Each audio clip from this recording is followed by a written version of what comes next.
السلام علیکم ویلکم ټو پښتون ټیک. یار تاسو غواړئ تاسو آنلاین پیسې وګټئ، هغه هم د انسټاګرام نه. دا ویډیو تاسو لپاره ده. په دې کې به تاسو ښیم چې تاسو د انسټاګرام نه په 3 طریقو سره پیسې څنګه ګټلی شئ. نو ویډیو پوره وګورئ او ویډیو سکیپ کوئ مه چې تاسو په اسانه پوه شئ.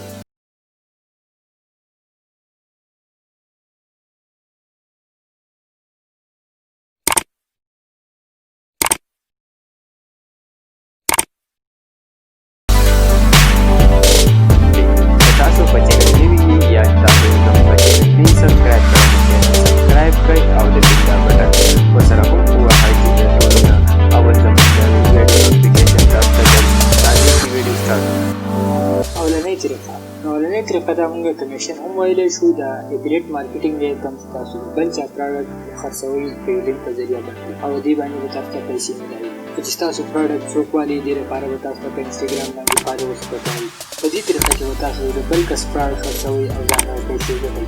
په دې کې به تاسو ته پروډکټ تصویر یا خپل سټورۍ یا په انسټاګرام باندې ورکړئ او که چېرې چا هغه پروډکټ خوښ شي نو هغه به ستاسو په لینک باندې کلیک کړي او هغه پروډکټ به ولېږدي. به تاسو ته 10% یا سیوا کمیشن د پروډکټ کوم پرایس دی د هغې مطابق میلاوي. او د افیلیټ مارکیټینګ لپاره تاسو د امازون یا د نور پلیټفارم نه یو پروډکټ اخیستی شئ او هغه پیس کولی شئ چې تاسو د هغه نه پیسې وګټئ.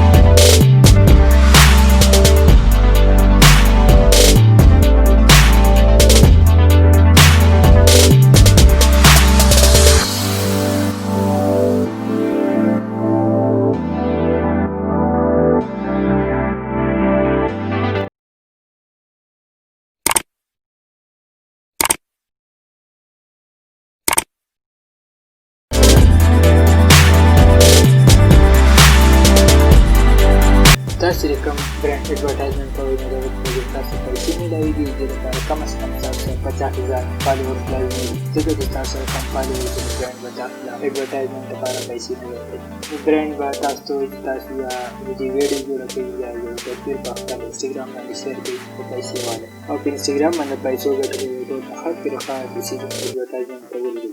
ټولو درته ستاسو فالوورز شي او